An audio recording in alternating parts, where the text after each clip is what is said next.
Oui, Monsieur le maire, pour détendre un peu l'atmosphère et parler de ville intelligente pendant deux petites minutes. Donc, Monsieur le maire, mes chers collègues, cette délibération vise à fixer un cadre pour développer en cohérence l'ensemble des projets et services qui contribueront à faire de Marseille une ville intelligente. Cela permettra aux Marseillaises et aux Marseillais, on en parlait, de mieux vivre leur ville. Oui, Monsieur Ravier. De mieux s'y déplacer, de mieux travailler et de mieux en profiter. Le Marseille du XXe siècle fonctionnait au pétrole et à l'électricité. Celui du XXIe siècle aura pour carburant les données numériques. Et si les objectifs sont ici clairement d'améliorer la qualité de vie des habitants, d'économiser les ressources naturelles, l'enjeu, lui, est de saisir l'opportunité pour stimuler la croissance économique. Elle s'inscrit dans votre volonté, votre majorité, Monsieur le maire, de faire de Marseille une ville numérique. Cette volonté s'est traduite, faut-il le rappeler, par l'obtention du label French Tech, cette extraordinaire carte de visite qui nous fait intégrer l'équipe de France du numérique, 40 000 emplois, je le rappelle, plus de 7 000 entreprises qui produisent 8 milliards de chiffre d'affaires. Dans ce nouveau défi pour Marseille et notre métropole, tout va très vite, même trop vite. Il ne s'agit pas de rater ce rendez-vous majeur de l'action territoriale. Le numérique se détermine en fait par sa capacité à accélérer les projets et c'est pour cette raison que nous devons structurer dès maintenant notre démarche pour proposer des outils afin de rendre encore plus attractif notre territoire. C'est la complémentarité des politiques au niveau local, départemental, ma chère Martine, nous comptons sur toi, et surtout, métropolitaine. Monsieur le maire, vous l'avez immédiatement compris, le numérique est un facteur de transformation des territoires et de la société. Vous m'avez ainsi confié cette mission de faire entrer Marseille dans l'ère du numérique, d'en faire une ville connectée, ouverte, et surtout d'y placer le citoyen au cœur.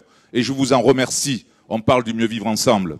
Cette transition numérique ne peut être par définition que transversale, car elle va modifier profondément l'organisation de cette vie économique, sociale et sociétale, la vie personnelle de nos concitoyens. Un citoyen à part entière est un citoyen bien informé. Nous avons porté nos efforts pour combattre cette fracture numérique, qui est cette fracture sociale. Quelques exemples très rapides. La charte d'opérateurs, avec l'ensemble de ces opérateurs, pour faciliter la couverture réseau de Marseille. Aujourd'hui, 85% du territoire marseillais est couvert en haut et très haut débit. Mais aussi un ensemble d'opérations à caractère social, menées avec nos partenaires, Connexion Solidaire, SFR Numéricable pour le Sun, ou marésidence.fr. Pour mener à bien cette politique, il est essentiel de mettre en place des offres de services mutualisées entre les différents acteurs du territoire. Nous nous y sommes particulièrement attachés afin que l'ensemble des acteurs concernés puissent contribuer avec une grande efficience et complémentarité au maillage des territoires. Nous l'avons entrepris en faveur des services autour de la technologie du sans contact, le Near Field Communication, grâce à l'engagement répété de MPM et de son président Guy Tessier, que je remercie.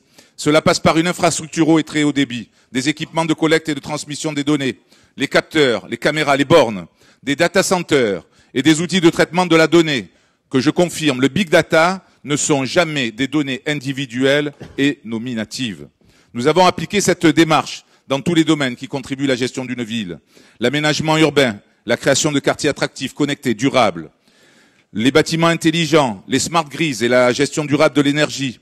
Je pense là notamment au rapport 297 que Robert Hassan présentera tout à l'heure, où on parlera avec GRDF sur le déploiement de compteurs de gaz communicants.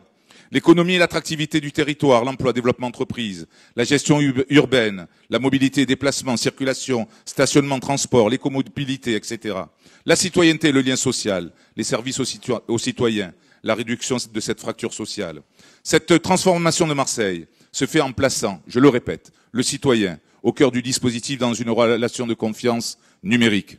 À titre d'exemple précis, faciliter des déplacements en travaillant simultanément et en temps réel sur les données issues de capteurs de circulation, connaître les zones de travaux, être alerté sur les incidents tenant cas des données météo, permet non seulement de prévoir et d'anticiper, mais de s'affranchir du temps par une information immédiate.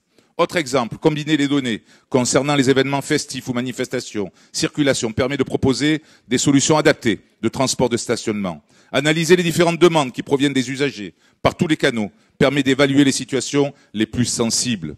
Alors aujourd'hui, les villes les plus attractives et qui produisent de plus de valeur sont celles qui misent avant tout sur l'innovation sous toutes ses formes. Marseille doit être de celles-là. Aussi était-il impératif de faire de ce sujet, vous l'avez fait, monsieur le maire, l'un des chantiers majeurs de cette mandature. Il en va du rayonnement de Marseille, de son développement, de notre croissance, de l'avenir économique de la deuxième ville de France, dont nous voulons qu'elle soit une ville durable et une cité intelligente, ouverte et connectée. Je pourrais encore évoquer bien d'autres exemples qui pourraient montrer nos espérances, nos ambitions et notre fierté d'être Marseillais. Mais je me dois de conclure sur ce qui est notre priorité au titre de cette grande aventure. Le développement du numérique constitue aujourd'hui notre meilleur atout pour stimuler la croissance et créer des emplois. Et en adoptant ce rapport, mes chers collègues, nous permettons de mettre en place cette politique globale en faveur du numérique avec l'ambition de placer, oui, Marseille, Smart City, dans le peloton de tête des grandes villes numériques au-delà de France, mais aussi en Europe et dans le monde. Je vous remercie. M. Caselli a demandé la parole.